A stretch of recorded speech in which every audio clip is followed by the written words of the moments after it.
Using a slow shutter speed, you can do this to balance ambient light or for special effects. And there's something else I want to talk to you about, and it's called rear curtain sync. And so the way to see this is very, very easy. So I've got a couple of pictures here, and I did this outside in Phoenix one night. So when your curtains open in your shutter, normally the first curtain opens, and as soon as it's open, that's when the flash fires, right? So boom, it fires. That's by default. You can also set your flash to fire just before the second curtain closes. So the curtain opens, it's open for a while, and then boom, right before the second curtain closes, the flash fires, and then it closes. And what this will do when you're dragging the shutter, it will change the way that your light looks. So let me illustrate this for you. And this is something that you would do in a really low light environment. And it's something that wedding photographers do a lot, and it's pretty spectacular. We'll see if we can do it in here. One of the things I've noticed is that the Canon remote system doesn't do rear curtain sync. I'm not sure why. It's probably a user issue. But we'll try this with the flash on the camera to see how it works. But first curtain sync, let's say you have a car with bright headlights, and the shutter speed here is slow enough that we're seeing the car move from here all the way to here. Okay? So that's the ambient light that we're seeing there. So the curtain opens, the flash fires, pow. When the flash fires, it freezes this car. So that car is frozen, but the shutter is still open, and the car continues to move, and so we get these streaks of light from the headlight. All right? And that looks fine when you have headlights on, because it looks like the light is shining out from the headlights. The second thing that you could do, rear curtain sync or second curtain sync, what happens is the shutter opens, and the car is moving, and it's creating these blurry lights. And then right before the second curtain closes, pow, the flash fires, and it freezes the car over here. And so we have lights that are trailing. So if we had this at first curtain sync, what would happen is we would have a car here, and all these lights would be on the car itself. So you can control basically when that freeze happens of a person or a car or a sports person or whatever. And so it's sort of fun. So one of the things that I've seen wedding photographers do is they'll use this technique to capture the dance with the father or dancers at a reception, that kind of stuff. And so it's in a low light situation, and they will have a slow shutter speed. And let's say father and daughter are dancing, and so they're going to be blurred when they're dancing. And I hope they don't dance like this. But they dance, and so they're going to have this blur, but right at the last second, boom, the flash fires, and so there's a frozen image of them on top of a blurred background. If you did first curtain sync, you would have a frozen image with a blur on top. Does that make sense? And so by switching when the flash fires, not only can we drag the shutter and get that really cool blur effect, but we can control how that blur looks in relationship to the freezy part, which is really cool. So I'm going to see if we can try this. And we didn't try this in this room, and it might be a little bit too bright in here. But we're going to take the flash, we're going to put it on the camera. Yeah, there we go. And so Lex, we're going to have you come out here. And for this, what we're going to do is we're going to have all of the lights off and that are in here. Okay, so what I need to do here is reset my flash really fast. And I'm going to reset my zoom to auto. So I'm resetting my flash really, really quickly. There we go. All right, sync. There it is. So on the flash itself, let's see if I can show everybody here. There's a button that says sync. When I push that, the first thing that shows up is a little H, that's for high-speed sync. And the second thing that shows up is a bunch of little triangles, and that's saying rear curtain sync. And so to see this, what I'm going to do is I'm going to slow my shutter down to a half a second and just watch what happens. So I'll do it at a second. So you'll see two flashes. You'll see the first flash, that's the pre-flash, and then in 1 second will go by, and right before the curtain closes, you'll see a second flash. So we're not taking a picture of anything, just watch what happens and listen. So here it goes. So you see how that happened? If I did first curtain sync, watch what happens. So we're changing when the flash fires. That's all we're doing. Okay, so I'm going to put this on rear curtain sync. And then what I'm going to do here is I'm going to see what I need to do. So we're going to do this at 1/5 of a second. And so Lex, what I want you to do is to stand in front of these lamps and come out just a bit. There we go. Something like that. I'll see if I can focus in the dark. And I am. And here we go. I'm going to do something sort of wacky. All right. So I zoomed the lens really fast as I shot this. Let's see, this comes up. And here we have all the stuff in the background is being blurred from the zoom of the lens, but Lex is still in front of those things. And I'll try a different technique. So what I'm going to do here is I'm going to actually, I need to make my flash a little bit slower than this. There we go. So we're slowing this down to about 1/2 a second. And for this, she's got the eye of the tiger coming out here. I could not have planned this better. I'm demon! That's awesome. So sometimes this doesn't work because these lights back here, those are really, really bright. And so they're going to shine through no matter what. So sometimes this doesn't work the way that you want. So actually, let's have you move to the right so we don't get you a little bit more. There we go. Let's see if we can not have you be a tiger. Okay. So I actually moved the whole back of the scene to get this sort of different effect. And we could do some flash exposure compensation so she wasn't so overexposed. And I'm exaggerating this a bit. So her face is actually getting a little bit of light bouncing around. But that's what dragging the shutter is it's letting the light really slow down. So let's have you even come out a lot more. And I'm going to put this on a tripod now. And this will make sure the background isn't all blurry. Because blurry is cool, but it doesn't always have to be that way. Not always. So we'll raise this up, raise it up. And so this is just normal dragging the shutter. And I like to use rear curtain sync anytime I drag the shutter. So my rule of thumb is if the shutter is slower than 1/60th of a second, use rear curtain sync. Because I always like that the flash to fire at the end of the exposure.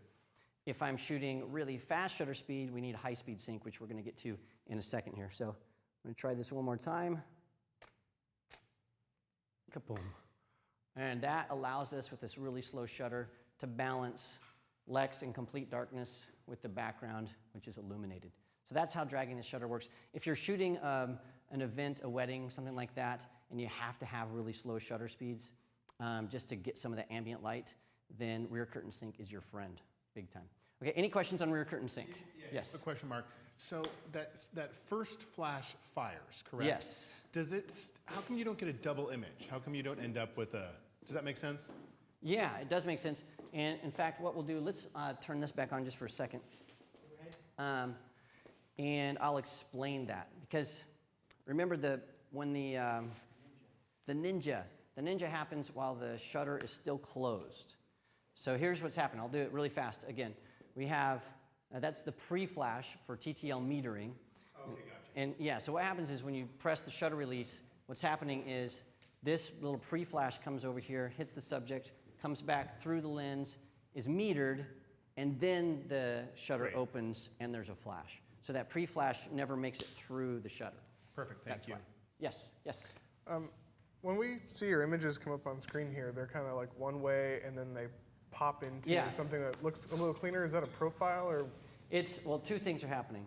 I'm shooting simultaneously JPEG and RAW images. Okay. And so what happens is when it comes into Lightroom, the JPEG preview shows up, and the JPEG image doesn't have as much detail and it doesn't have it's got some modifications set in the camera that aren't necessarily set to the RAW image. And so as soon as the RAW images load, it goes bonk and overrides that JPEG image. That's why there's that delay. If I just shot RAW, it wouldn't do that. It would just take a lot longer for it to appear the first time. Okay, any other questions on that? I think We are good. Okay, we need to talk about something else, and that is called high-speed sync, because speed lights are cheaters. So what high-speed sync does is it allows you, if you're using a speed light, to shoot faster than 200th of a second. So how does that work? Well, good news. We have a cool video, and so let's see if this video will play here. When your shutter is moving faster than your camera's sync speed, it never fully opens. To compensate for this, the flash doesn't just fire once, it fires hundreds of small, evenly timed bursts. When the first curtain opens, the flash begins to fire, and as the curtains move over the sensor, the flash continues to fire bursts of light. To the sensor, these multiple flashes appear as one long burst of light, and we get a perfect exposure. Okay, so I'll explain it to you.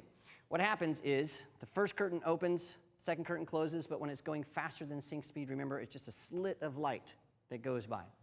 So at high speed sync, what happens with the speed light is it doesn't do just one burst of light like normal. What happens is when those curtains are moving in a slit, the speed light is actually flashing and flashing and flashing. It's doing a strobe light effect. And so the curtains open here, bam, it exposes that. Curtain goes here, bam, it exposes that. Goes here, bam. And so it's actually not one burst of light, it's hundreds, maybe thousands. And that's how a speed light can break the sync speed barrier. The problem with that is the power of your flash decreases significantly because it doesn't have all the juice to just say, and all one burst of light and throw that light out there. It has to do a bunch of work. And so you can shoot at a much higher shutter speed, but the penalty for that is that your output is much lower. And so to do that on your camera, on a Nikon, there is an FP Sync, I think, in the menu, and you can just tell it to turn on at different speeds, usually 250th of a second or higher. Just go to, it's called focal plane sync on a Nikon. On a Canon, it's high speed sync. And on the Canon cameras, on that sync button where I hit it to go to rear curtain sync, I can push it and it has a little H. And as soon as I do that, now I can take my shutter speed and I can go all the way up to 8,000th of a second if I want to. So Lex, let's have you come out here for just a second and we'll see how effective this is. So we're not going to worry about flattering light. We're just going to see if we can get some light that works. So we're going to have you stand right over here. And I'm shooting right now at f/22 at 8,000th of a second. Let's see if our flash can actually keep up with that from over here. Kaplamo. And this is the funny thing. So that was f/22, 8,000th of a second, and the picture we got was nothing. So there's no way that this flash is going to be able to do that. But if I take this flash, because when it's firing very, very rapidly with an aperture that's so small, there's just not enough light. It can't do it. So it's not like a magic thing that you can shoot at any aperture value, at any shutter speed that you want. It just doesn't work that way. But let's take this down to, let's say, f2.8, and we'll try that again. Love my jerk stopper. And we'll take that flash. And at 2.8, we've opened up the aperture enough that we can actually get a shot. So that exposure triangle gotcha is you can't just do anything you want with high-speed sync. You got to make sure that you remember you have to open up the aperture so that light can come through. We could, I think, at f/22, we could have increased our ISO up to a very high level, and it would be sensitive enough to get all of that light. But you can't just say, there we go, high-speed sync, and I can just do anything I want. It doesn't really work that way.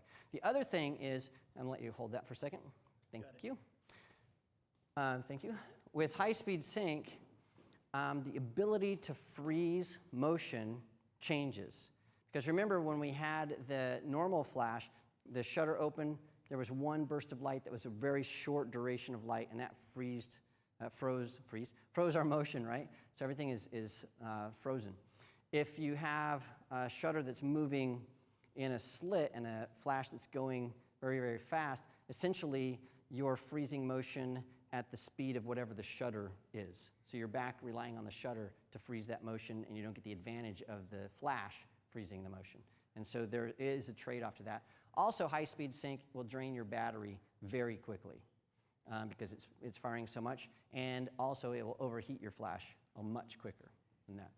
Okay, do we have We do. questiones? We do have questions, and I know Ken and I trying to learn high-speed sync, it took a while for this to sink in, so. Yeah, Takes and a bit to soak. the thing with high-speed sync that I think is frustrating when you first start using it is understanding how much power you lose.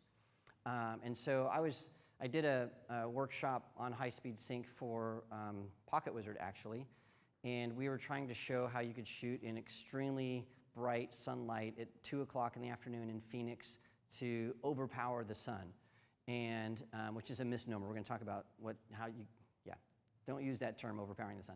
But so we were trying to do that, and what we found is we have to have the flash with no light modifier, like extremely close to the subject just to get any light on it to be able to shoot at the shutter speeds and the aperture values we needed to be at to control the ambient light. And so when we wanted to do some really soft portraits, in fact, that portrait I showed at the very beginning where there was the girl outside in the shade, and I added a little bit of light to that, that was shot with high-speed sync, actually. There was a softbox, and it was probably 8 inches from her face. I mean, it was really close, because anything beyond that, the flash just did not have enough power to keep up with the sun. I think that's a really good point too. When you're talking about shooting in midday sun, that you start with what isn't it good for? How isn't this great? Yes. Because I was asking, why don't you just use this all the time? So you have to kind of think about it. And there that. is this misconception that you can get gear that will allow you to shoot anywhere at any time and get any result. And that's just not the case. And so when you're working with light, if you're outside in the midday sun and there is just no shade at all, you're not going to get great pictures. You just really aren't. You can go and do some modifications to the light and really work hard at it, and you can get some stuff that works. But wouldn't it be a lot easier just to wait like 5 hours and go when the sun is lower in the sky and find some shade and get a location that works and do it right? I mean, that to me is the best way to do it, instead of trying to force all this gear and get something that is just not working. It's like a bad relationship. If it's not working, it's not working. Give up and move on, right? Don't just like struggle with it until you're exhausted. But yeah, find the light that works and then shoot there. And if it doesn't work, then admit it, move on. Cool. Hey, Mark, on this subject, Zonas would like to know, can they use high-speed sync feature on studio strobes? No. There is no high-speed sync on studio strobes as we know them today. There is high-speed sync potentially coming to the new ProPhoto B1 and some other flashes that are approaching the market in the next 6 months or so. So I think it'll show up eventually.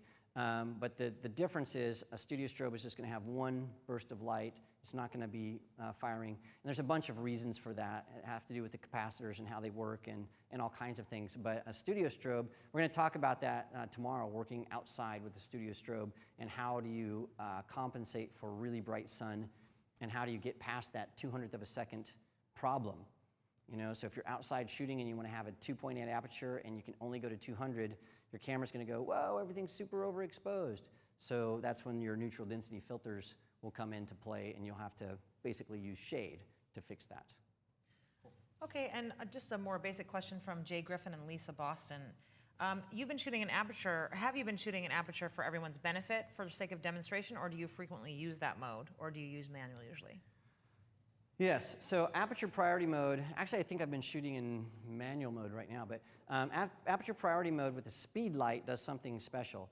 And that is that you can set the aperture and it'll just drop the shutter speed as low as it needs to be to balance ambient light with your flash. If you're in shutter priority mode, what happens is the shutter remains the same and the camera will open the aperture as wide as it needs to be to balance the ambient light. But a lot of times what happens is it just can't open the aperture wide enough, and so you don't get the balance of ambient light with the flash. And so just to keep it simple so we could see the lamps and everything, I just kept it on aperture priority mode so we would get that balance of both things. So yeah, the other thing I will normally do is shoot in manual mode and just manually control that kind of stuff. Okay, other questions? Yes, sir. So, because we are getting a lot of high sync speed questions, but they're kind of very specific to certain, let's hear it. certain situations. So, Brighton, Texas wants to know, how do you get the type of images where there's a dancer leaping in the air and you get multiple images on the frame and there's a strobe that goes off? Is that multiple strobes potentially? Well, it depends on the type of strobe. I know that I think Chase Jarvis did some stuff with a wrong color. I'm not sure what flash it was, but there are some flashes that you can trigger using, I forgot what it's called, but you can trigger them multiple times. Bam, bam, bam, bam, bam, bam. And so I think Chase had a skier flying through the air. And so what he did is he exposed only for the flash. And so as that skier's flying through the air, camera's on the tripod, every time the flash fires, there's basically a new exposure, and you get that. And so there is, on speed lights, there's a mode, and what is it called, John? Stroboscopic, thank you. Stroboscopic flash is what it's called. And what you can do is you can program your speed light to fire at different frequencies, like once every 1/10 of a second, once every second, 100 times a second. So what you can do is you can open up your shutter for a duration of, let's say, a second or two, and then as something is flying by, it's going to be flashing multiple times, and you'll get multiple exposures. I actually made a video about this on YouTube. It's called stroboscopic flash. So just Google Mark Wallace stroboscopic flash, and you will see a video of me showing how you can throw darts and stuff and do just that. Cool. All right, question. Yeah, on a Canon, it's called multi. It's called different things, but in your manual, it'll probably be called stroboscopic. Okay, and Rapito would like to know, will using a modifier while on high-speed sync help to eliminate potential blades of light that might seep through into the exposure? So using a light modifier on high-speed flash, will that eliminate blades of light? I don't think I've ever seen blades of light. I think what they're referring to, potentially you could have the flash firing out of sync with the movement of the shutter.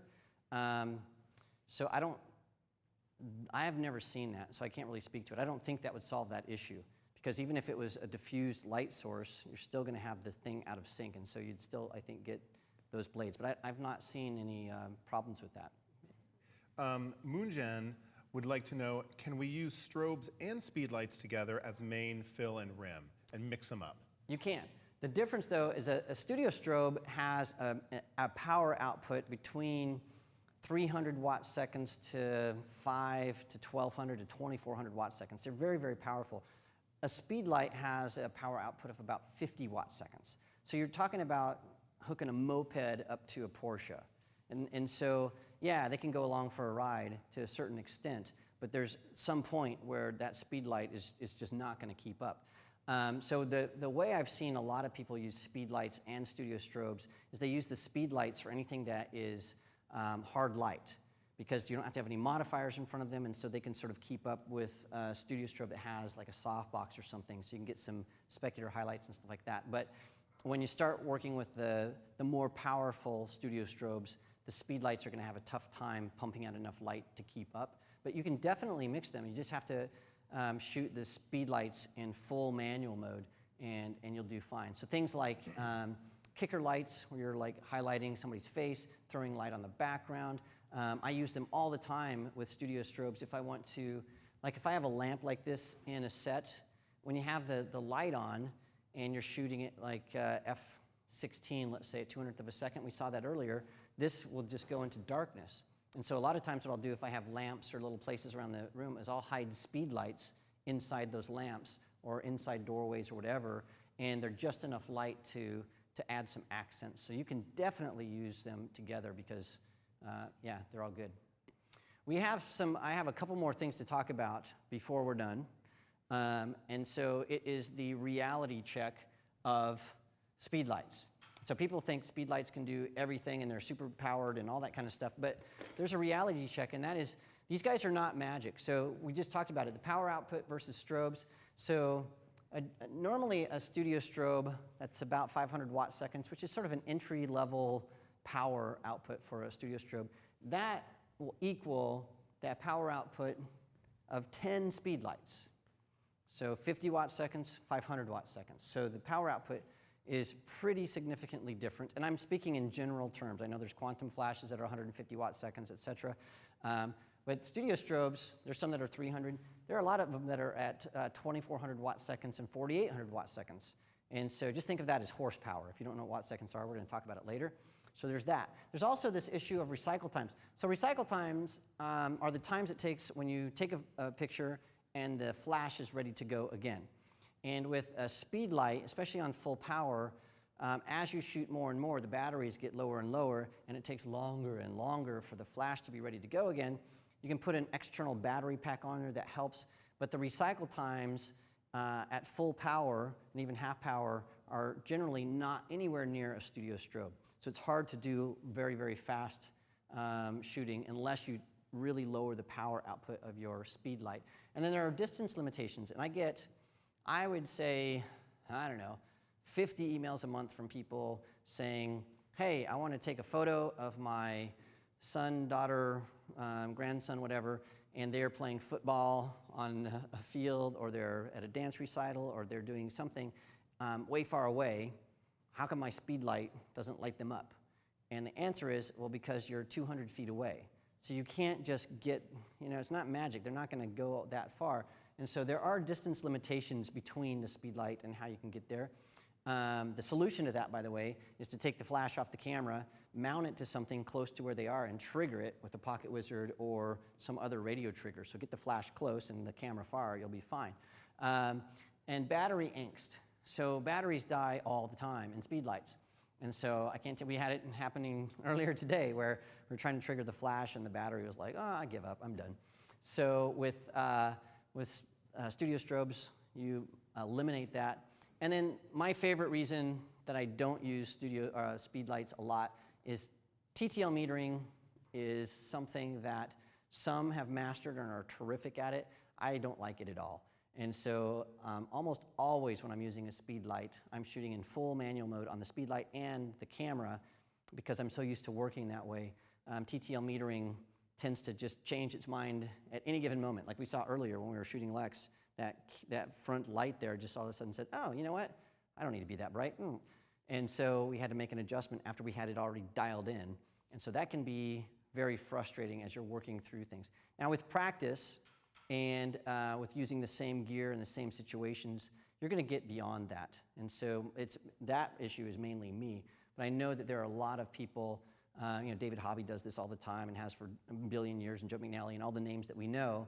They don't have these issues so much, but I think they both shoot in full manual mode, if I'm correct. Yes?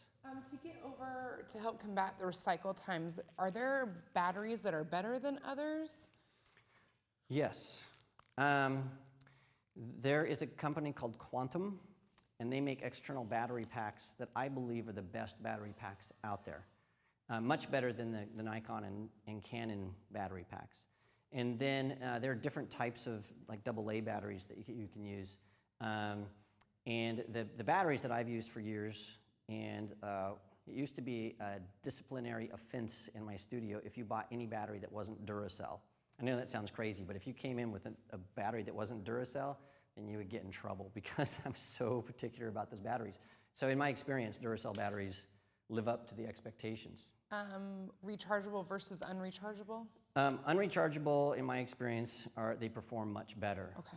The problem is now you have a landfill full of recyclable batteries, and they're expensive. Yeah. I recommend getting a Quantum battery pack. Okay. You can charge it up over and over again, and they work great. On the Quantum, it works on the high-end Canon, like the 580 and 600, Yes. but the 420 and below don't have a plug on Yes. it to plug that in, so it has to be the top of the line, at least on the Canon side. Yeah. I don't know. And that's another great point. I said yesterday, somebody asked what flash should they buy, and I said get the top of the line one. And those are the types of things that you're going to find over and over again if you buy a flash that's not the best. You'll find out, oh, wait, I can't put an external battery pack on there. I didn't know that. Oh, I can't use this as a master controller for other flashes. I didn't know that. Oh, this doesn't zoom the way I thought it did. I can't do that. Oh, this doesn't flop down so I can do close-up photography. Didn't understand that. Oh, I mean, the list goes on and on and on. It's just not readily apparent when you first buy the flash that there are all these things that you're missing out on. Unless you're only using it once in a while to do birthday parties and things like that, you probably don't need that. But if you're a professional photographer, you got to spend the $600 to get the flash that's the right one. Yeah, do that.